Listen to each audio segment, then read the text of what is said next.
Este projeto foi realizado com recursos da Lei Aldir Blanc, Rio Grande do Norte, Fundação José Augusto, Governo do Estado do Rio Grande do Norte, Secretaria Especial da Cultura, Ministério do Turismo e Governo Federal.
Bom dia, sejam bem-vindos à oficina Vivências Antirracistas.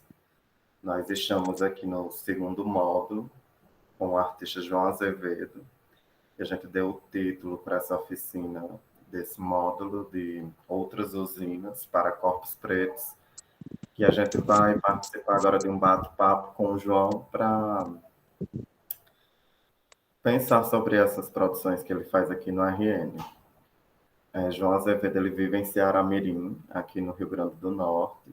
Ele é performer, preto, poeta, periférico e pesquisador, segundo sua própria descrição.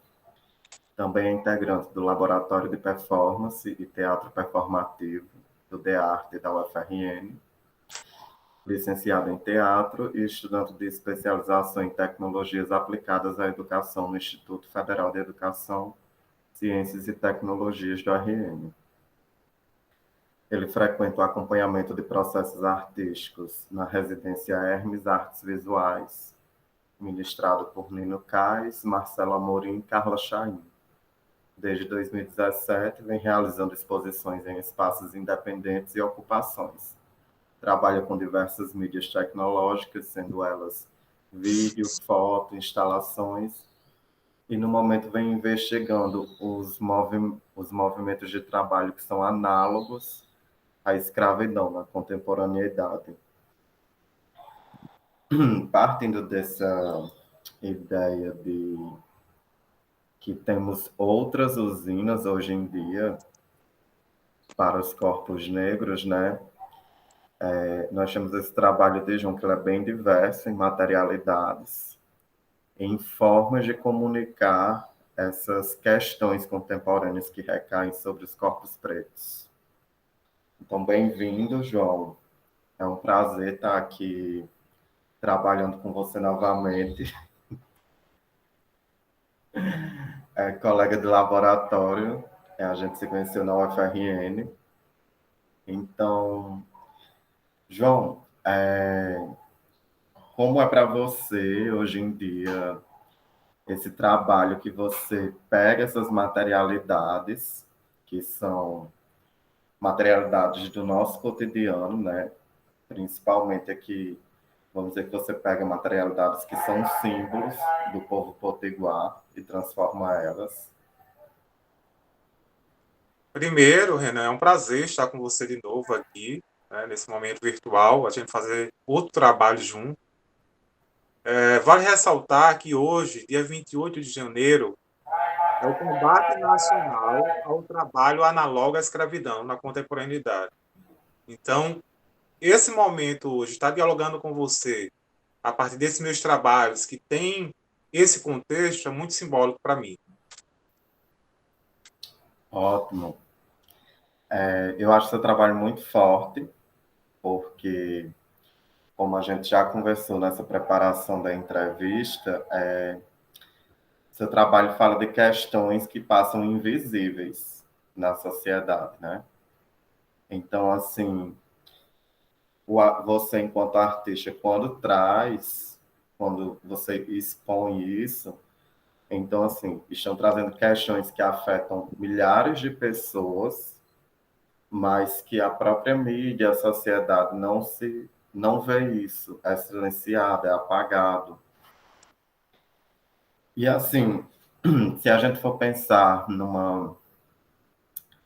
se a gente for pensar nesse contexto que você cria, né, você fala nos seus trabalhos que você vive em Ceará-Mirim, que é uma cidade que nitidamente, quando você chega nela, você percebe as heranças coloniais, tanto pelas produções que tem ainda de engenhos, de fazendas, tem prédios coloniais ainda. E, de certa forma, eu acredito que você vê que tem fazeres coloniais ainda, né, nas relações de trabalho. Sim. Nessa linha de raciocínio, Renan, eu acho muito importante frisar que esses trabalhos surgem a partir desse meu território. Que território é esse? Né? Eu sou de Ceará-Mirim, município da Grande Natal, no qual é referência em termos de produção de cana-de-açúcar, de rapadura e de cachaça, ou seja, derivados da materialidade da cana-de-açúcar. E esse município da Grande Natal, ele vem argado de muitas coisas ligadas ao período colonial. Por exemplo, aqui teve 54 engenhos, né? Um processo de criação desse município, né? No qual produzia constantemente esses alimentos econômicos, né? Esses subsídios econômicos aqui nesse estado. Então, esses trabalhos surgem a partir desse território, no qual o João é nascido aqui e tem contato com essas, no seu cotidiano, né? Com essas materialidades. Então, surge daí, né? Então, por que trabalhar com a cana-de-açúcar, né? Hoje, sendo adulto, né? Por que trabalhar com a castanha, que é uma materialidade simbólica, né? Daqui Uhum. também, do Rio Grande do Norte. É porque essas relações estão no meu cotidiano de trabalho, de vivência. João, assim, se nós formos pensar assim, quais são os dispositivos que motivam você na construção de seus trabalhos artísticos, como performer? Porque assim, eu acho fortíssima essa questão do engenho, porque eu vejo que você reconhece no seu território a questão racial, de que isso ainda é a prova viva de que houve escravidão. Isso é um processo que ainda não terminou no nosso país e que, como você fala, continua mantendo relações de trabalho análogas à própria escravidão. E assim, se a gente for pensar sobre essa linha, quais dispositivos você encontra? Renan, esses dispositivos partem muito do eu, do que me atravessa no meu corpo. E aí vem vários apontamentos, porque é essa tonalidade de pele que é exterminada cotidianamente, né? É essa tonalidade de pele que está morrendo por ser confundido com um bandido. Então, todas essas relações me atravessam. Para além disso, esses trabalhos que vão ser mostrados aí, tem uma questão racial, a gente pode pontuar, estrutural também, e econômica. Então, esses dispositivos surgem também, para além do racial, é a minha vivência com o trabalho escravo, segundo o Código 149, na minha infância e pré-adolescência.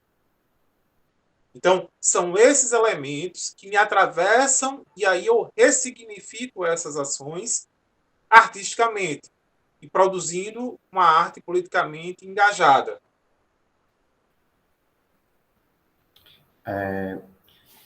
Você passa diretamente por essa questão da estrutura racial da sociedade brasileira, né? Que como é que a gente percebe essa estrutura? É uma estrutura que joga os corpos negros para baixo de uma pirâmide que nega privilégios e até o direito de viver, né? Sim. Esse racismo estrutural, né, que para mim tem uma grande referência hoje, um teórico, que é Silvio de Almeida, né, ele fala que para a gente ter uma democracia de fato no Brasil, a gente precisa combater o racismo estrutural. Uhum. Ou seja, não adianta querer democracia no momento que a gente não está construindo políticas públicas para a grande maioria da população. Segundo o IBGE, que são pardas ou pretas. Sim. Então, pensar o racismo estrutural é exercitar o olhar no cotidiano. Né? E esse exercitar o olhar vem a partir de uma crítica, seja você branco, preto, indígena. Né? É você perceber que essa estrutura fortalece constantemente o racismo. Que ele determina quem morre. Quem morre, quem ocupa lugares de poder, né? E quando nós falamos Justamente. lugares de poder, pelo que eu vejo no seu trabalho, a gente não está falando nem do poder em si, mas de lugares de democracia. Que Justamente. lá, que ali tem que ter uma voz para todos, não é voz para um grupo, né? Justamente. E esses locais de poder sempre foram determinados, né, pela branquitude e exercida pela branquitude. Né? E E são heranças determina. coloniais, né? Da formação brasileira, da sociedade brasileira, que colocam os corpos negros e os não brancos e pardos sempre em outros lugares, que eles não decidem nem sobre si, sobre quais políticas lhe atendem. É sempre um movimento de estar reivindicando seus próprios direitos, né? Justamente. E esse olhar que eu falo é perceber, por exemplo, a gente falou essa questão de estar, né? Dessa branquitude estar nesses locais estrutural. No momento que a gente começa a exercitar, a gente começa a perceber que, oi, isso não é comum. Por exemplo, no momento que a gente sai e a gente vai para um restaurante, né? Por exemplo, e a gente só vê pessoas brancas dentro desse restaurante, né? A gente precisa se questionar o porquê não está outros corpos pretos aqui, né? Sim. Então, o apartheid aqui no Brasil aconteceu e acontece constantemente. Né? Ele é racial e social também, e econômico, porque determina quem vai estar lá. Né? Então, Uhum. esse exercitar o olhar a gente precisa perceber constantemente. É questionar o porquê na universidade não tem tantos professores pretos. O porquê não tem? Eu acho interessantíssimo isso, porque é uma questão de exercício de olhar mesmo, é uma coisa, inclusive, eu já percebi também, eu já trabalhei em mim, hoje em dia eu trabalho com meus alunos na escola, essa questão de você chegar num lugar e lá não tem nenhum negro. É uma apartheid social que existe no Brasil, que ele é feito em silêncio e, e não é debatido, que é para as pessoas continuarem. os negros para Justamente. continuarem sem perceber que eles não entram naqueles lugares e essa elite nem ser tirada dos seus lugares. É uma coisa que eu percebo que funciona mais ou menos assim no Brasil. Justamente. Você É, tocou num ponto que é a questão de ser debatido, né? O debater, a ação debater vem da ação crítica, né? Então, isso sempre foi negado no Brasil. Ou seja, não há racismo no Brasil. A gente é miscigenado, né? Aqui teve portugueses, indígenas, pretos. Então, sempre há um discurso de querer negar, de fato, que há preconceito, sim, e que há outras etnias, né, aqui que precisam ser respeitadas. Né? Então, sim, há uma negação e isso reflete na não discussão, que isso hoje, eu falo assim, 10 a 7 anos atrás, isso vem sendo discutido mais, vem sendo refletido, vem sido pontuado. E isso também é muito mérito das redes sociais. Essa globalização das redes sociais deu a muitas pessoas uma voz de poder falar e ser escutada, de criticar. Por outro lado, como tudo na vida, tem um lado positivo e negativo, a gente percebeu o quanto as pessoas que são racistas se relevaram, né? se abriram, né? Se mostraram. Então, cada vez mais a gente percebeu o quanto há pessoas racistas no Brasil. é verdade, tudo passa por uma questão de educação mesmo, da forma que você é ensinado a lidar com um corpo negro. Quando eu falo nessa questão da educação, eu falo o seguinte: essas pessoas, por certo, desde a infância, nunca chegou alguém para dizer a ela que não é correto isso, que ela não pode fazer isso, porque se são adultos que estão aí disseminando ódio racial, eu sempre faço a pergunta assim: quando foi que aprenderam a ser racistas?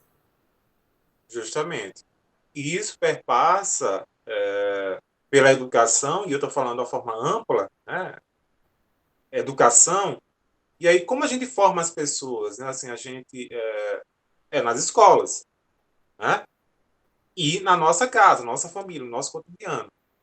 Então, são dois territórios que, se você não tiver um norteamento de não ser racista, você, consequentemente, vai se torná-lo racista. Uhum. É, a gente abriu essa entrevista com um vídeo de Amarelão, né? Que é um trabalho novo seu, uma vídeo performance. Por sinal, belíssimo. Eu adoro o Amarelo da Quadra.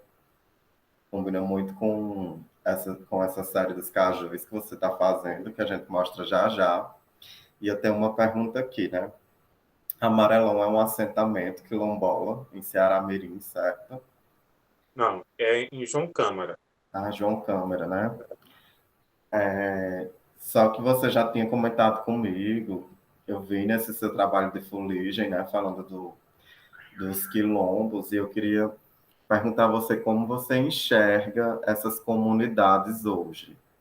Assim, você tem alguma história com quilombolas? Como é que isso lhe atravessa? Me atravessa desde sempre, né? Como eu falei, o município que eu fui criado e nascido, ele teve uma grande contribuição de mão de obra escrava aqui. Né? Isso é uma questão lógica. Ou seja, se teve 54 engenhos aqui, teve uma grande contribuição de mão de obra escrava. Esse é o primeiro ponto. Segundo ponto, se ela foi referência em termos do Rio Grande do Norte, como maior produtora de açúcar, de cachaças e outros derivados que vêm da materialidade da cana-de-açúcar, sim, tivemos mão de obra escrava, sim. Então, me atravessa desde sempre.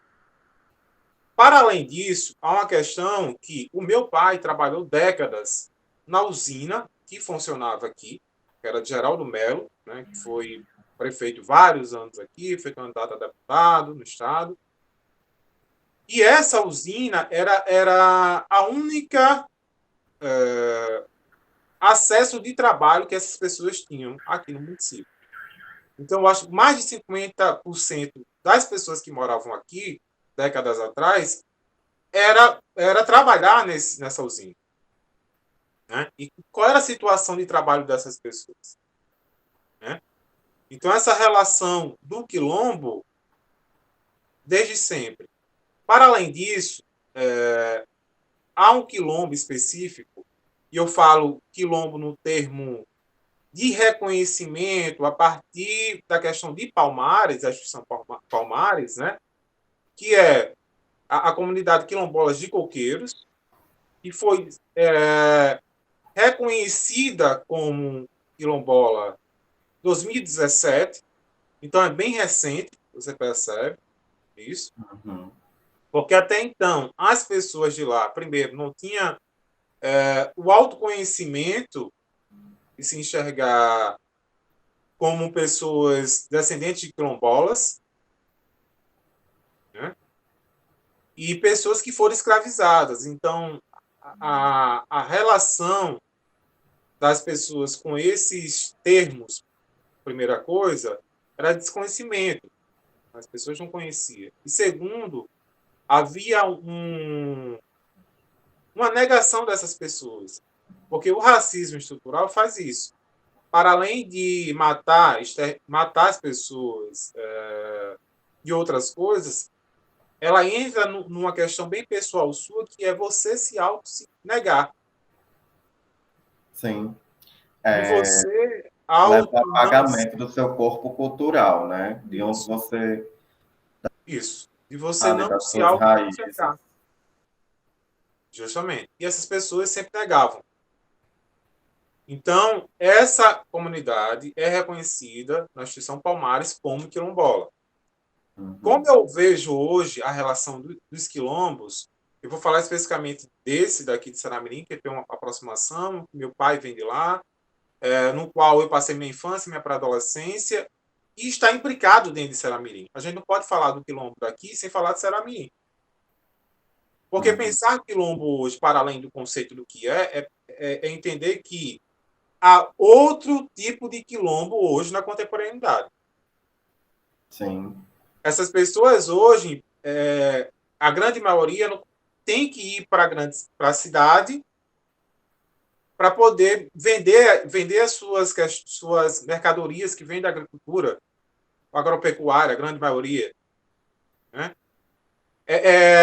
Pensar que essas pessoas, por mais que sejam poucas, estão tendo acesso à universidade. Então, pensar o quilombo hoje é pensar para além do conceito, né? É uma questão filosófica também. Ressignificar o que é isso, o que é quilombo, né? Porque o aquilombar, que é outro conceito diferente, por exemplo, é a relação de cuidado, de diálogo, de aproximação dessas pessoas pretas e pretas dentro do Brasil. Então, Tem quilombos, João, que já são. O governo já sabe que existe há décadas, né? Mas até hoje não são reconhecidos. pois é. Por quê? Porque, assim, a relação de auto se reconhecer tem que partir da comunidade. Primeira coisa é essa. Primeira coisa é essa. E aí, como fazer isso? A gente volta para o ponto que a gente falou. É educação. É isso, é educação. Porque eu só vou me reconhecer como um sujeito preto no momento que eu desconstruo tudo o que foi implantado sobre a minha tonalidade de pele, sobre a minha história. Aí Eu sim eu acho que começo a passa perceber também. que eu sou preto e eu sou. E eu sou descendente de quilombola, sim. Uhum. Né? E esse processo não é de dia para noite. O processo é longo e precisa de ter um norteamento, precisa de ter uma orientação. E isso parte da educação, óbvio. Porque mexe com tantas coisas, já esse processo de você se autoafirmar racialmente, que começa por uma coisa mais básica, que é o que a gente, todas as mídias, veículos de comunicação, não tem pessoas pretas. Claro que a gente está num movimento recente que esses lugares estão se abrindo, mas mesmo assim, publicidade, mídia, tudo, as pessoas ligam no jornal 24 horas e elas se veem pouquíssimo Sim. nos veículos. Então, E, assim, é de uma estrutura tão profunda, né? O racismo estrutural, que ele começa por coisas que são inimagináveis, tipo a televisão. sim, com certeza. E é muito louco isso, porque aí você percebe o quanto, na prática, isso funciona. Né? Porque Uhum, se a gente é a maioria da população, por que a gente não se enxerga nas mídias tecnológicas? Por que a gente não se vê em espaços de poderes? Seja um exatamente, reitor da universidade, seja um presidente da república, seja outras funções. Né? Esse corpo sempre foi comum ver e as pessoas aceitarem a ser faxineira, ser a cozinheira da escola. exatamente. Então, quando a gente começa a perceber essa mudança, é muito significante. Né? É entender que, de fato, as duras penas, a partir de muita luta do movimento negro, as coisas vêm relativamente mudando. Sim. Passa aquela questão, né, de todos os dias nós temos que lutar pelos nossos direitos, porque eles nunca estão garantidos, né? Sim, A gente tem que ficar em cima. Eu vou mostrar agora, João, o trabalho que você fez na Hermes e a certo. gente fala um pouco sobre essas materialidades que a gente já conversou um pouco, né? Como elas se encontram em dispositivos econômicos, mas vamos mostrar quais materialidades são essas. Ótimo.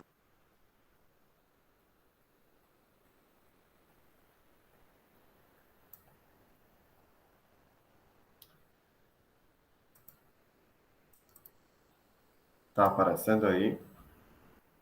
Aqui não. Já agora. Ah, deixa eu só trazer.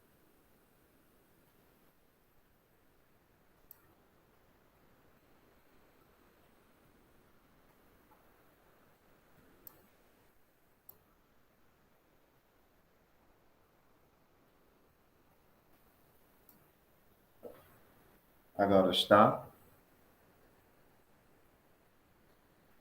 Foi. Então, nós Agora temos sim. essa sua série de fotografias, né?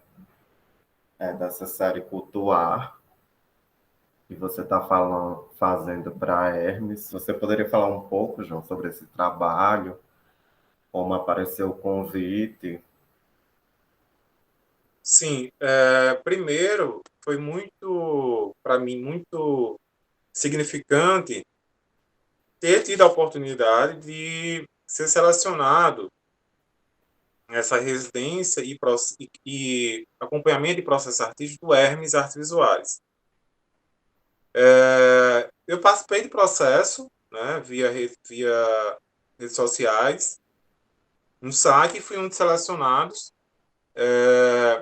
Esse trabalho de séries de fotografia é um dos resultados do processo, do primeiro módulo, que a gente teve de 3 meses do curso. E esse processo de construção dessas séries de fotografias surge a partir dessa pesquisa, né, dessa investigação que eu venho fazendo sobre o trabalho análogo à escravidão, segundo o Código 149, Código Penal. Pois então, João Câmara é um município dentro de Rio Grande do Norte que tem uma comunidade chamada Amarelão, no qual são descendentes de indígenas e quilombolas, no qual essas pessoas, segundo a Organização Internacional do Trabalho, crianças e adultos vivem em situações de trabalho escravos, né? Nesse processo de quebrar a castanha de caju e, obviamente, vender, né? E aí, pesquisando e tendo essa vivência com essa comunidade, eu percebi o quanto estava associado aos meus trabalhos, à minha pesquisa, e que eu precisava inserir dentro da minha poética. E foi a partir daí que surgiu essa série de fotografias, no qual eu me relaciono com essa fruta, o caju, e com a castanha, né, que pertence a esse caju. E, para além disso, a relação de trabalhar com o caju, para mim, está para além da questão relacionada a essa questão do trabalho escravo, é uma questão simbólica no nosso Estado, né? Sim, todo mundo sabe que a torra da caixinha de caju, né, é um dos maiores resquícios ainda da escravidão no nosso estado, porque as pessoas se intoxicam, geralmente começam já desde crianças essa torra, né, e tendem a morrer mais cedo com problemas respiratórios, com outras coisas que afetam seu corpo, porque essa fumaça da torra de caju é super tóxica. Sim, inclusive, tem uma fotografia específica que eu intitulei como LCC. Então, LCC é o líquido da caixinha de caju. Essa daqui, né, que Esse está aparecendo líquido, agora. isso, é, esse líquido da caixinha de caju, primeiro ponto, é que ela é como se fosse um óleo ácida, né, que queima muito a pele, né? E ela, para o momento que você assa a castanha e vai quebrar, você começa a perceber o quanto ela danifica a sua epiderme das suas mãos, né? Começa a ficar mais grossa, começa a sair a casca da mão, né? Para além disso, no momento que você começa constantemente a quebrar castanha, a identidade da mão ela vai sendo perdida, É né? o próprio E isso que eu estou, apagamento mesmo. é, e isso que eu estou Que falando, e isso que eu estou falando acontece constantemente, né? Com essas pessoas que vivem nessa situação, porque precisam todo dia quebrar a caixinha de caju, né? E o processo de limpar após quebrar a caixinha de caju é um processo também muito doloroso que tem que passar água sanitária para sair totalmente, né? Porque aquilo impregna na pele, né? Tem que Uhum. limpar com sabão e muitas vezes fica com bolhas na mão, né? Isso são relatos de pessoas que vivem constantemente isso, segundo a Organização do Trabalho. Eu vejo assim simbolicamente o apagamento das digitais a própria constatação, né, desse trabalho análogo à escravidão, porque são pessoas que já estão vivendo ali, apagadas, as pessoas consomem caju, mas não imaginam, consomem caixinha de caju, mas não imaginam o trabalho que há e as pessoas que estão envolvidas ali, né, ao ponto delas perderem suas próprias digitais, ou seja, o que identifica elas, primeiramente, no mundo. É digital, cada um tem a sua. Eu não conhecia esse óleo, não sabia da extração dele, mas eu já sabia dessa questão da torra, né? Que já, ou seja, já há mais outros componentes aí que maltratam o corpo de quem faz esse trabalho. É. E João, essas duas fotos que você tá mostrando aí, ela não é só o LCC, ela é a caixinha triturada. E aí é uhum, bom a gente deixar claro que a LCC, no momento que você, por exemplo, pega uma castanha e fura ela, é aquele óleo que sai. Se você tiver uma castanha em casa, pode fazer isso, por exemplo. Ou no momento que você assa ela, e quando você começa a quebrar, você vai percebendo quanto sua mão fica oleosa. Ali é o LCC. uhum. É esse ácido que sai, né, que danifica ao longo do tempo as suas digitais, né? Você pode ficar com bolhas na mão. E ela triturada, que é esse caso aí dessas fotos, ela fica com essas duas substâncias. Como se fosse um melaço, ou seja, um mel da própria castanha com esse óleo junto. Aqui tem uma foto, né, da Video Performance que abriu o vídeo, que esse amarelo aqui eu já comentei antes que eu achei maravilhoso esse amarelo, que para mim é o amarelo do caju, né? E aqui tem essa foto, território. João, e assim, eu. Deixa eu só voltar aqui. Ok. Eu acho muito sensível esse olhar de reconhecer essa produção econômica, né? Atrelada a materialidades que colocam corpos presos em situações análogas à escravidão.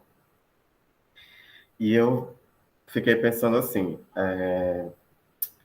como, como essas pessoas poderiam reconhecer essa tradição cultural, mas como isso poderia deixar de ser nocivo a elas? Porque a gente sabe que a questão do caju aqui no Rio Grande do Norte não é só uma questão econômica, né? É cultural também. Só que essas pessoas fazem isso sem qualquer orientação de medidas de segurança de trabalho. E, no fim, as prejudicadas são elas, né? Justamente. Vale ressaltar que já houve denúncia dessa situação no qual essa comunidade vive, em termo nacional, né? Uhum. E pensar essa questão do caju, como você falou, que parte também da questão econômica, né? É a gente entender de que forma o capitalismo funciona, né? Porque o capitalismo determina essas pessoas estarem nessa situação, essa é a primeira coisa, e a não informação. Então, primeiro parte de uma necessidade, ou seja, eu sou dessa comunidade, eu não tenho acesso à educação, eu não tenho trabalho, acesso ao trabalho, e a única possibilidade que eu tenho de ganhar R$ 5, R$ 10, é quebrar castanha de caju. Para além disso, é uma questão também hereditária. Por exemplo, essas pessoas que trabalham lá, geralmente o pai trabalhou, o filho está trabalhando. É a mesma situação que as pessoas que trabalham em canaviais, consequentemente, os filhos trabalham também, tem essa vivência diariamente. Então, é um ciclo. É o ciclo colonial do racismo estrutural. Isso. Então, a questão, primeiro, é a gente entender a Ele questão. só continua, as pessoas não conseguem se desvencilhar, né? E tem que ter uma intervenção mesmo de políticas públicas para que as pessoas consigam sair, fazer outras coisas. Porque a gente não está falando, não é de um pai, um filho e um avô. São até, às vezes, gerações anteriores que todos que nascem continuam nessa mesma atividade e não conseguem sair disso. Pois é. Então, Você então, tem... então, é entender primeiro a questão do capitalismo, né, que a gente colocou, e segundo, essa questão econômica, né? Aonde está concentrado a grande renda? Ainda Sim, são nas pessoas, na branquitude, né? E aí, para a gente ir mais para dentro, assim, de que forma isso funciona na prática, por exemplo, essas pessoas que quebram essa caixinha de caju têm em média do lucro de 5 a 10 reais. uhum. E Baixei. aí, olha o disparate que tem. Por exemplo, se a gente vai lá no Alecrim, aqui em Natal, um saquinho de caixinha é quanto? Acho que é uma média de uns 15, 20 reais, né? Isso. E aí, se a gente falar para o pequeno, é 2,50, é 5 reais. Então, a discrepância é enorme, né? Dessas pessoas que estão quebrando essa questão de caju e como ela está sendo comercializado para ser fortalecida essa economia. Entende? Para além disso, eu citei o alecrim. Se a gente for lá em Ponta Negra, no restaurante tal, a gente vai perceber que o valor está triplicado. Verdade, Né? nos mercados de artesanato é bem mais caro Justamente. e é um lucro que não chega nos produtores, né? Não chega nessas pessoas que estão quebrando, que estão comprando essas caixinhas que vem de Ceará, que é referência, vem para cá, ela é assada e quebrada, né? E depois comercializada. Então, essas pessoas que estão ali na linha de frente não estão sendo minimamente pagas com dignidade. A grande questão é essa, né? E sem acesso a nenhuma material de proteção, de trabalho, enfim. João, você tem outro trabalho, né? Fuligem. Ele foi o seu trabalho, né, de curso na UFRN. Sim, Ele também mexe com essas materialidades, um pouco do que a gente já falou aqui. E Fuligem, ele é parte mesmo da construção da sua história, né, com o seu pai. sim, sim.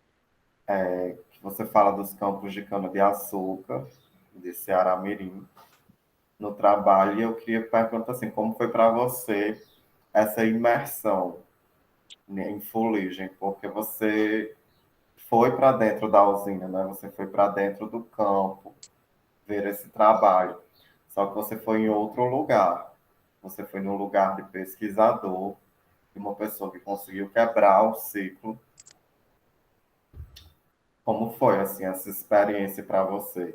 Esse processo de criação foi sempre um processo de olhar para si, de perceber as memórias, de não negá-las, porque todo o processo de construção partiu das minhas memórias, Uhum, né? Então, a minha relação quando eu estava no canavial com meu pai, o porquê eu queria estar ali, né? Para além da necessidade. Mas o fato de eu estar ali, para mim, era bom naquele momento, porque eu estava próximo do meu pai. Né? Era uma forma de ajudar ele naquele momento. Então, quando eu comecei a pesquisar hoje, com um olhar que perpassa também um olhar de pesquisa, né? É entender que eu preciso perceber as coisas pequenas, o que está, de fato, escondido ali. Então, a forma que eu achei de dar mais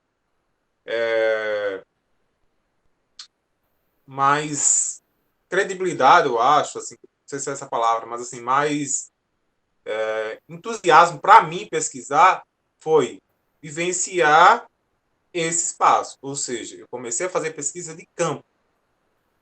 Uhum. Né? E aí, o espaço acadêmico, no laboratório de performance, teatro performativo, no departamento de artes, era o momento que eu tinha para poder ver as minhas anotações, ver as referências que eu estava associando com o que eu estava pesquisando, para construir, tanto no meu corpo como também na escrita. E vale ressaltar que a grande referência desse trabalho é um homem preto, periférico, ex-trabalhador daqui do Canavial de Ceará-Mirim, boia fria há décadas, que é chamado Francisco Virgínio dos Santos, que é o meu pai. Então, ele é a grande referência desse trabalho. Uhum. Então, É foi a muito partir interessante isso que daí. você falou, que você vai para um campo afetivo primeiro, das memórias, né? No canavial, já desde a infância. E você depois chega lá como pesquisador, justamente para enxergar relações territoriais, relações entre corpos, relações de trânsitos que não são explícitas, né? Sim, não são explícitas, porque precisa ser negada, precisa ser camuflada. Por que essas pessoas ainda vivem nessa situação de trabalho análogo à escravidão? Porque a gente há um sistema de paralelo jurídico, legislativo e judiciário que protege essas pessoas que são detentoras do poder. Porque quando a gente percebe quem está no Senado, né, que são as pessoas que estão dentro daquele Senado ali, né, são deputados e deputadas que são donas de grandes territórios agropecuários, da agricultura. E a renda não é distribuída, né, igualmente. A gente Então, sabe. justamente, então perpassa por eles essas leis. Então, é camufladas. E para eles é mais viável ficar dessa forma, né, para eles. O que eu acho interessante também nesse trabalho fuligem é porque ele é uma quebra do ciclo familiar, né? Dessa estrutura racial para você. Então, assim, como você se vê assim ocupando outros lugares como artista e pesquisador, que está na universidade, sempre está envolvido com pesquisa, com produção de trabalhos, está aí nas galerias. Como está sendo assim esse momento para você? É muito gratificante ter a possibilidade de dialogar com outros artistas, de nos autoavaliar no que a gente está fazendo, né? Porque às vezes a gente está muito dentro do nosso mundo, né, de criação, e isso é muito importante. A gente precisa, às vezes, esgaçar mais o olhar, né? É escutar o outro, porque o que está claro para mim, talvez não esteja tão claro como parece ser. E aí a oportunidade de ter esse acompanhamento e residência artística no Hermes, como também analisar o que eu produzi na academia, no tempo que eu estava me graduando, de uma forma de ressignificar o que eu fiz, de pensar o que deu certo e não deu certo. Né? Qual era o meu propósito com isso? Eu É acho que analisar tecnicamente também o que eu fiz, Uhum. Por quê? Porque se você utiliza qualquer trabalho de produção artística, ela parte de alguma... a partir de outros elementos, sem nem técnica. Por exemplo, se eu sou um artista plástico, eu vou usar uma tinta tal e eu vou fazer uma pintura, né? E aí, se eu sou performer e trabalho com as mídias tecnológicas, eu utilizei uma câmera T7 Plus, uma resolução tal, formato tal, enquadramento esse, né? Então, é analisar, para além da minha produção, um olhar técnico do que eu estou fazendo. Porque isso faz diferencial, sim, se o seu objetivo é cada vez mais aprimorar, expandir e possivelmente estar na galeria expondo seu trabalho, né? E essas perguntas vão chegar para você. Então, aí você tem que ficar bem claro. O que eu acho interessante é porque essa experiência da residência, é, é, o, a, o processo criativo da residência, ele chega até o momento até da recepção do próprio público, né? Desculpa. Que é como esse público vai receber seu trabalho, entender ele e como é que ele participa assim de uma cena cultural, né? É Sim, bem diferente do trabalho feito na universidade, por exemplo, que é sim. mais um trabalho de pesquisa. Tem as similaridades, mas eu acho que no trabalho de residência, pelo que eu pude ver no seu, você vai para questões bem específicas. Há um refinamento, há uma sofisticação da própria ideia do seu trabalho, né? Justamente. E esse funilamento, né, vem dessa análise, assim, do que eu produzi na academia e o que eu, nesse momento, em uma residência artística e acompanhamento do processo artístico, posso analisar criticamente o meu próprio trabalho. Uhum. E aí a gente precisa ter esse olhar. A gente precisa também escutar o outro, a visão do outro. E aí sim há esse refinamento de fato, né, no trabalho. E me diz uma coisa, como é que sua família vê suas produções? Renan, bem interessante essa pergunta, porque essa pergunta foi feita também na minha defesa, né, de TCC, a graduação. E aí, como essas pessoas da minha família vê o meu processo de criação como artista, né? Primeiro que, partindo do meu pai e da minha mãe, eles, de certa forma, sempre me deixaram livre para poder eu escolher o que eu queria fazer, assim, profissionalmente, né, as minhas vontades. Mas o grande foco deles era que eu conseguisse um trabalho, chegasse ao ensino médio e conseguisse um trabalho. Porque o projeto de muitas famílias brasileiras, né, que está na margem, é, no mínimo, se formar e conseguir um trabalho. Porque essa possibilidade de entrar na universidade, essa possibilidade de buscar outros patamares, isso aí está muito longe. Porque a necessidade ela é urgente, né? Quem tem fome Tem é pressa. agora, tem pressa, né? Então, assim, como eles veem meu trabalho, hoje, assim, há um respeito deles no que eu faço. Eles não têm, eles não assimila que isso é um trabalho. Ele está se exercitando, ele está filmando. Eles não assimilam que isso é um trabalho Uhum. meu como artista, né?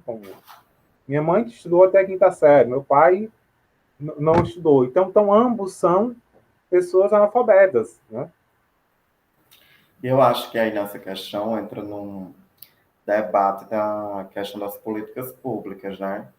Como elas são necessárias para que trabalhos como o seu, por exemplo, possam se desenvolver. É. E, para além disso, Renan, há uma questão que assim, eu vivenciei, né, na minha casa, enfim, e outros colegas também sempre falam que a grande questão, às vezes, é isso dá dinheiro.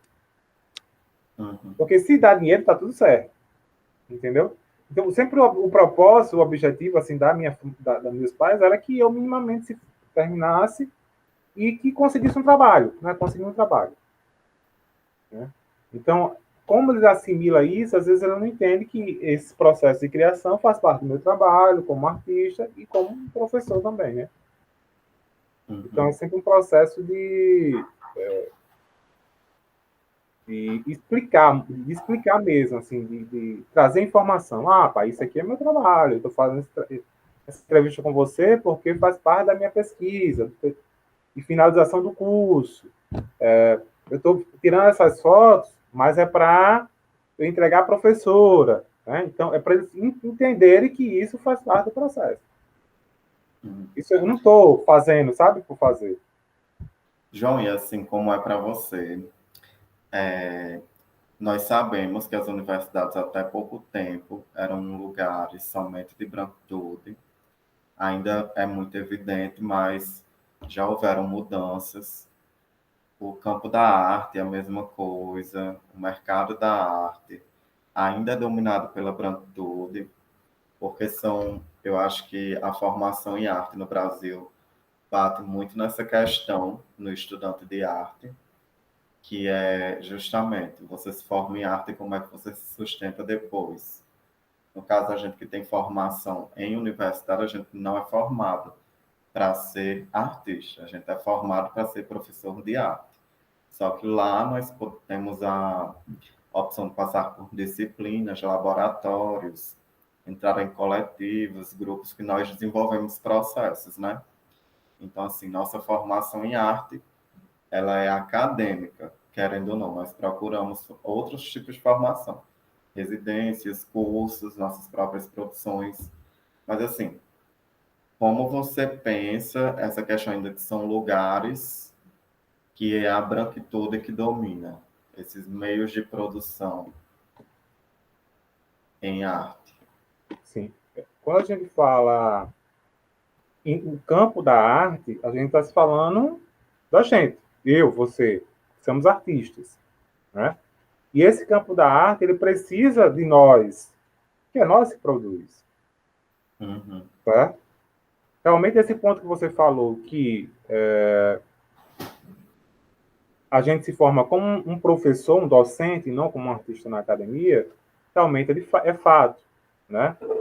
E há uma, talvez, incoerência, um próprio emenda das disciplinas, que é a gente tem essa hibridização de disciplinas que tem um foco mais para o artístico e outros mais para a docência em si, que é muito pouca na comparação de disciplinas que a gente tem artísticas, né? Focada para a formação desse artista. Lidar com o sistema da arte, que é diferente do campo da arte, né? Porque o sistema é produção, né? O sistema da arte está associado também à forma de como o capitalismo funciona. Exatamente, principalmente a gente que trabalha com a linguagem da performance, né, que é a linguagem que não vende, digamos assim, que é um acontecimento. Então, assim, acaba que a gente tem que atrelar como nós geramos produtos, né, a partir das nossas pesquisas, dos nossos processos. Justamente. Então, esse sistema da arte que hoje a gente está vendo mais corpos, é uma diversidade de corpos, e a gente está falando dos corpos pretos, né? Realmente, de fato, há uma mudança, né? Agora, no meu ponto de vista, a gente não pode se parar de questionar esse espaço, porque, por exemplo, tem João naquela galeria. Uhum. Eu não tenho que deixar de criticar porque eu estou fazendo uma exposição em tal espaço. Porque está João. mas eu não posso representar a totalidade de artistas pretos e pretas aí no Brasil que que está produzindo e não tem a oportunidade de estar nesses espaços. Então, assim, Sim. há uma mudança, isso é fato, e a gente pode citar vários artistas, inclusive o Aisson Erago, que a gente teve a possibilidade de conhecer, na residência do Lago Performance, entre outros. Só que é um processo que a gente tem que entender que, como eu entendo o sistema da arte como um espaço, a gente tem que associar também a forma capitalista, a gente precisa saber lidar com ela, porque senão a gente é dominada. Porque o sistema capitalismo ele trabalha com o que está dando dinheiro naquele momento. Né? Quais são os dispositivos que naquele momento está sendo falados, discutidos? Né? Então, eu acho que a gente precisa entender que, por exemplo,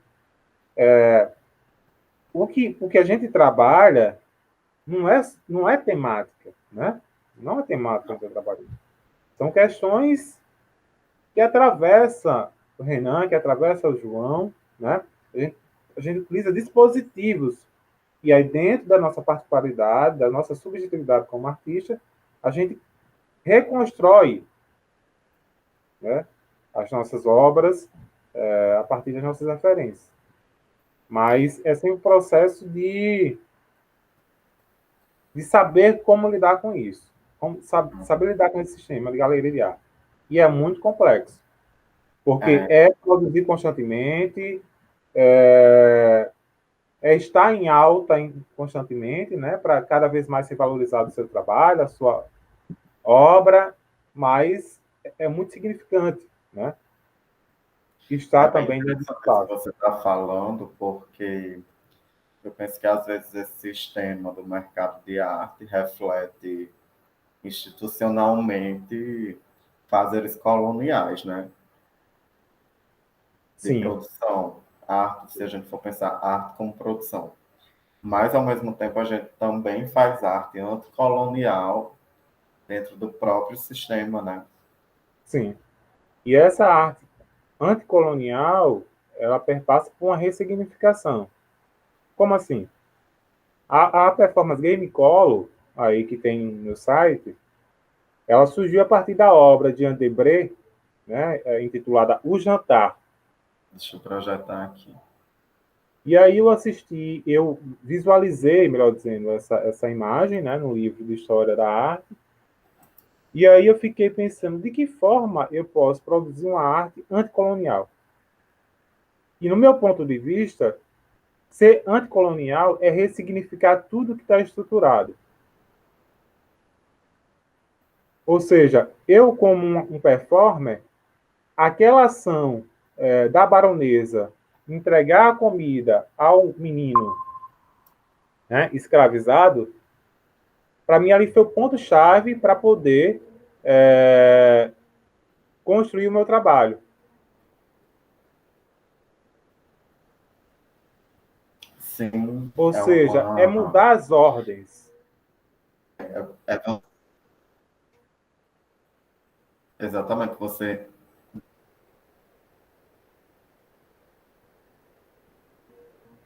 desestrutura, né, da sociedade e você traz elas em novas imagens, novas questões. Esse trabalho foi feito com Vicente Justamente. Martos, né? Isso, Vicente Matos. Tivemos a colaboração de Alessandro Silva, de Ronildo Nóbrega. Então, isso é um pequeno case Eu tenho outra no pergunta qual aqui, eu acho. ah, Você tem esse trabalho aqui, A Boca do Mundo, que são eu todos quero vídeos performance. assim, Videodance.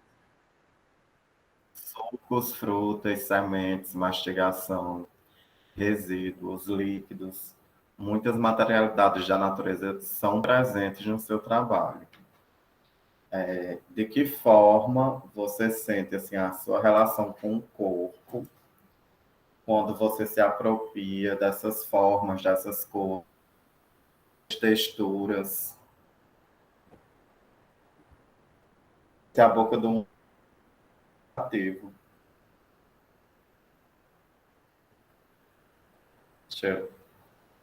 Tá aparecendo aí? Tá assim.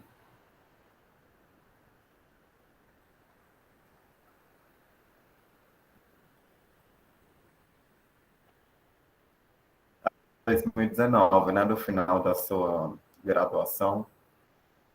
Ela tá carregando.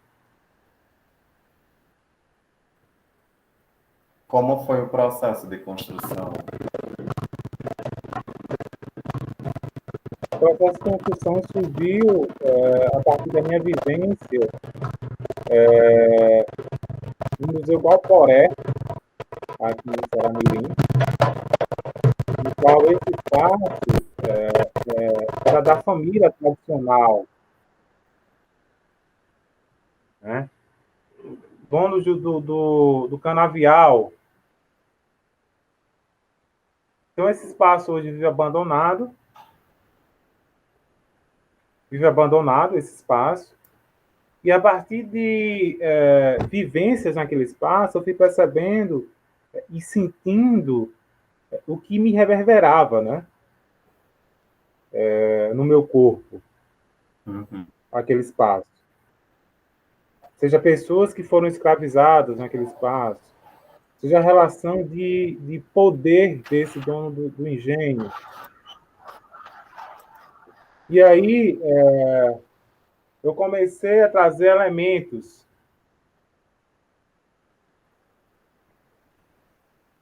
o dendê, o mel, a farinha, e começar a me relacionar no meu corpo com esses elementos.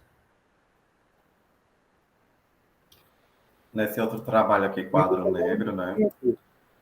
Isso. E no segundo momento eu fui trazendo ressignificações da ação de fazer o padê, ou seja, comida para Exu, o ebó, né? E vale ressaltar que não é o que acontece no terreiro, né? Isso é uma ressignificação a partir da minha poética artística, né? Em qual eu trago elementos para a construção tanto corporal e da materialidade, a referência a Exu. Então, por isso, a boca do mundo. Ou seja, é essa boca que entra, que tem entrada e não tem saída, né? Assim, não tem, ela não tem início nem fim. Ela não tem nem início nem fim. Por isso, a boca do mundo. E esse trabalho aqui, quadro negro, combina com outra pergunta também, que eu tinha separado para você. É a seguinte: há futuro para os corpos negros e não brancos no Brasil? Como podem se organizar para quebrar os ciclos institucionais que impedem esses corpos de ocupar lugares de democracia? Assim, você tocou no ponto que é bom deixar claro que, para combater o racismo, a gente precisa das mãos. Pretos, brancos, indígenas. Para combater o racismo, a gente precisa da união desses corpos. Porque sem eles, não tem como a gente... Sem eles, a gente não tem como combater, de fato, na prática, o racismo. Por exemplo, a questão do racismo é de quem? Né? Quem implantou isso? É da branquitude. Então, no momento que ela não está reivindicando comigo uma coisa que ela implantou, entende que isso não vai ser eficaz. Então, a gente precisa da branquitude. Porque a questão do racismo não pertence só ao negro. Pertence a todo mundo. Isso precisa ser discutido, precisa ser falado. Exatamente, é uma relação de dois, não é uma relação só de um. Pois São é, dois corpos ali que estão em relação, então precisa chegar para o outro que todos têm os mesmos direitos, todos têm que ter as mesmas oportunidades.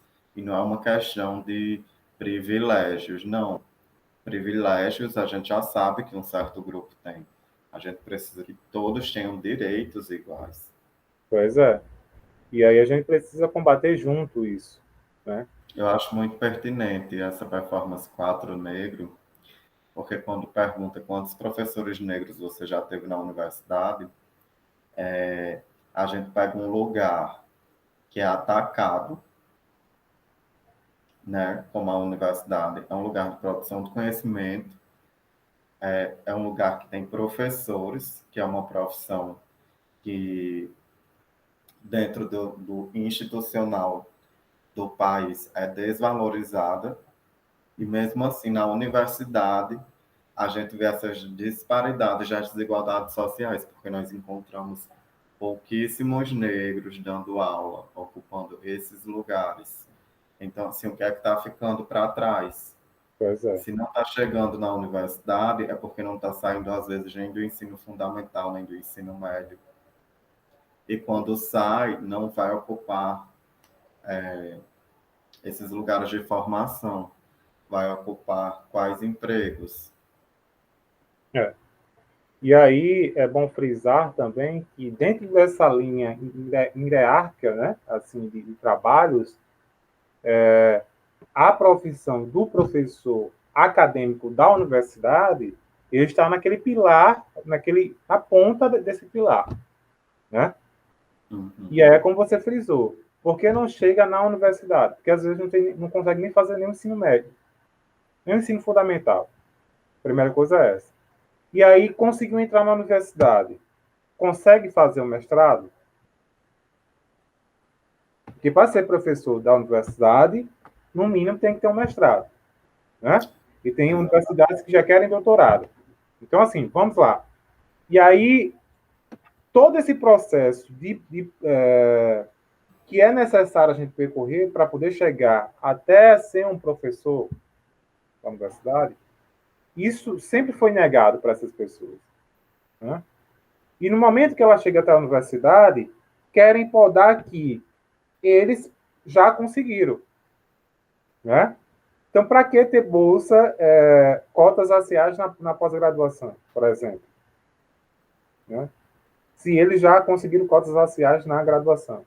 Então, não precisa ir para pós. Né? Então, quanto mais formação, né? Quanto mais formação é necessária, fica mais difícil para essas pessoas que nunca teve acesso e oportunidade a chegar lá. Então, a questão não é de meritocracia, né? De mérito. Você tem que lutar para poder conseguir suas coisas. Sim, você tem que lutar para conseguir suas coisas. Você tem que ter objetivos, tem que se esforçar. Mas, para além disso, a gente precisa ter oportunidade. Porque Exatamente. o processo, porque só o querer não basta. Não, nós precisamos de bolsas, de políticas públicas que incentivem a permanência do aluno e que isso se torne permanente, porque é bem diferente um aluno que estuda 4 anos sem se preocupar com alimentação e moradia, do que um aluno que ele precisa trabalhar e estudar já desde novo. A formação na universidade vai ser totalmente diferente. Justamente. Então, se nós não tivermos essas bolsas, não há permanência dos alunos carentes. Justamente. Justamente. E isso E é aí, escrachado nas instituições. Nós sabemos. Quantos colegas eu já ouvi não vou hoje para a aula, por exemplo, porque eu não estou com o dinheiro do ônibus, que é o básico, o transporte. justamente. E aí eu vejo, assim, que a gente precisa caminhar junto, né? Para de fato um mundo melhor, mais diversificado, mais democrático de fato. Exatamente, que eu retomo aquela conversa do começo da entrevista, que até em lugares democráticos, vamos dizer assim, como a universidade, nós ainda temos esse apartheid social. que é feito de modo silencioso. Justamente. E a formação de um professor é anos, a graduação, mestrado, doutorado, ou seja, mostra que tem anos que esse apartheid vem acontecendo, anos recentes. Justamente. E aí, quando a gente faz essa pergunta, né, quantos professores pretos você teve na universidade, você percebe que é sempre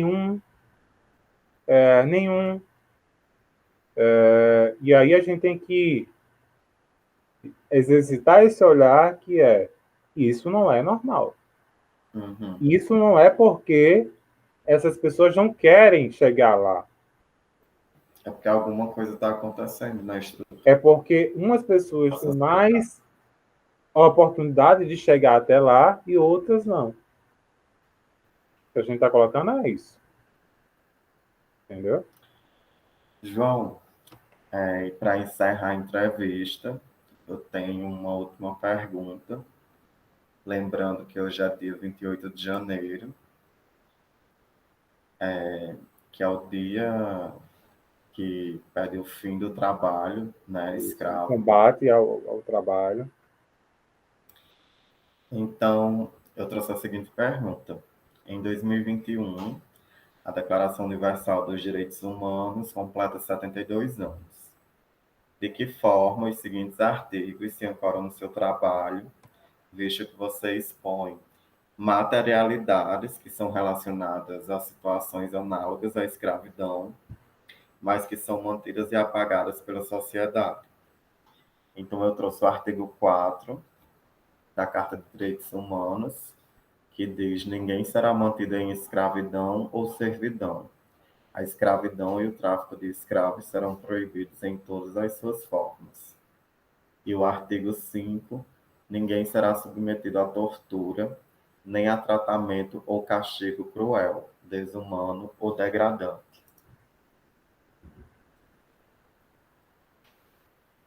Primeiro que esses artigos que você citou, né, e os parágrafos, é bom frisar que essa letra de lei é muito importante, né?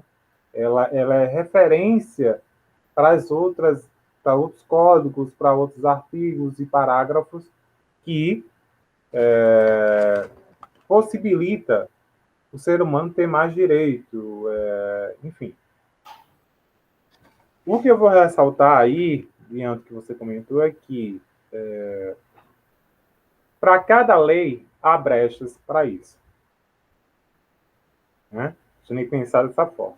O segundo ponto é até que ponto está sendo exercido na prática. Porque esse artigo que você citou, ele está totalmente inserido dentro do artigo 5. Quando você vai ler o artigo 5, você acha que ele é muito parecido um com o outro. Porque muitas coisas são muito parecidas, juntas, né? E aí eu pergunto, até que ponto a gente tem acesso à saúde de qualidade, até que ponto o sistema carcerário tem um sistema educativo, esse sistema carcerário, né? Que a grande maioria são pessoas pretas e pretas que estão lá. E até que ponto a gente, de fato, está exercendo essa lei partindo da perspectiva que ainda há pessoas, né? Isso aí tem teóricos que falam sobre isso, né? Segundo a Organização Internacional do Trabalho, a materialidade do carvão, da cana-de-açúcar, da castanha, são umas das que pessoas que trabalham com isso vivem em situação de trabalho escravo e se concentra na parte do Nordeste, a grande maioria, nessa situação. Então, é importante ter essas leis? Agora, quem faz essas leis? Uhum. Né? Até que ponto ela está sendo exercida na prática? Exatamente. Até porque, às vezes, a lei, ela é como se nós fôssemos ensinados que não existe mais a escravidão, o tráfico, a tortura, nem situações degradantes.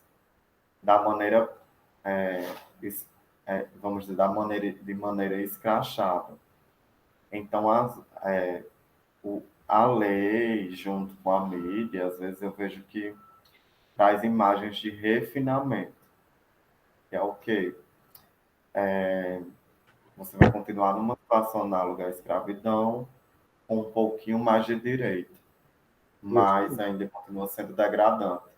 Então, eu vejo que às vezes isso meio que acontece como uma forma de continuar, né, apagando a situação dessas pessoas. Justamente, justamente. Porque essas pessoas que vivem situações de trabalho análogo à escravidão, primeiro, que muitas delas não têm um conhecimento do que é trabalho escravo. Uhum.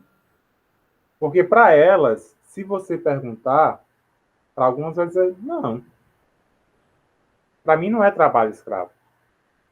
Né? Eu estou recebendo para isso. Porém, você vai analisar que essa pessoa está recebendo por produção, ou seja, tem uma carga horária de trabalho absurda. Então, no momento que ela não trabalha, ela não recebe. Ela não tem um valor fixo para receber no final do mês. Né? E a maioria dessas pessoas que trabalham com boia frias, por exemplo, elas já entram, muitas vezes, já devendo. Como assim? Vem de outro estado para trabalhar no processo de colheita, né? E aí a passagem você já vai devendo ao proprietário. Uhum. Então já é descontado quando você receber. Né? A alimentação já é descontada porque você compra dentro desse local que você está. Então, assim, é uma forma de manter aquele corpo ali preso naquele lugar. Né? Você não tem saneamento básico mínimo. Então, assim, o Código Penal 149, por exemplo, ele fala que, segundo os artigos, né, é que o fato de você estar em situação de trabalho escravo, primeiro é que você esteja obrigado ali naquele espaço. Né? E aí muitas pessoas ali talvez não tenham essa consciência que, de certa forma, elas estão obrigadas. Mas o que Existe um está conjunto obrigando de ela a estar ali é o situações, capitalismo. existe um conjunto de situações que obriga ela a estar lá, né? E não passa e não começa nem no trabalho em si, começa mesmo nessa questão da falta de políticas públicas. Justamente, justamente. E aí é uma relação de entender as miudezas mesmo, as miudezas dessas leis. Porque ela tá para nos ajudar, mas ela tá para negar também. Entende? Porque no mesmo momento que ela diz, não, é isso aqui. Trabalho escravo é isso aqui. Aí eu falo, não, mas eu não estou obrigado aqui. Então, essa pessoa não tá no trabalho escravo.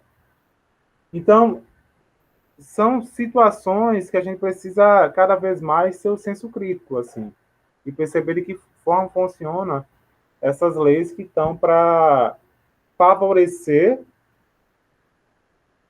essas pessoas que realizam essas leis, a sua grande maioria, e de que forma a gente pode ultrapassar essas coisas pequenas, para ter os nossos direitos, entendeu? Lembrando que para denunciar trabalho escravo é só ligar no Disque 100, porque é uma situação que ainda é encontrada no nosso país. Se vocês pesquisarem na internet, não é tão comum e Justamente. acontece nas 5 regiões. Justamente. E aí é discar, né? E fazer a sua parte. Eu acho que a gente precisa fazer a nossa parte, que é denunciar o trabalho escravo na contemporaneidade. Pois é isso, João. Vamos encerrando a entrevista. Foi um prazer novamente estar aqui nesse trabalho com você, dialogar um pouco sobre o seu trabalho, que tem um viés muito interessante mesmo, tanto para quem tem a recepção como público, como acompanhar seu processo criativo. E é isso, gente. Nos comentários eu vou deixar as redes sociais de João e links para vídeos e trabalhos dele. Tá bom?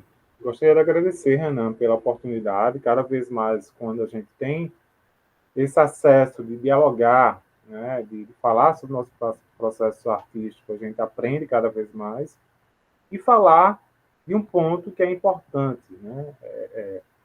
A gente denunciar essa situação que muitas pessoas ainda vivem, de trabalho escravo, né? Então, esse espaço que você está dando é muito importante. Obrigado, João. Obrigado a Então, a gente você, vai querido. encerrando, gente. Até a próxima. Até Tchau. mais.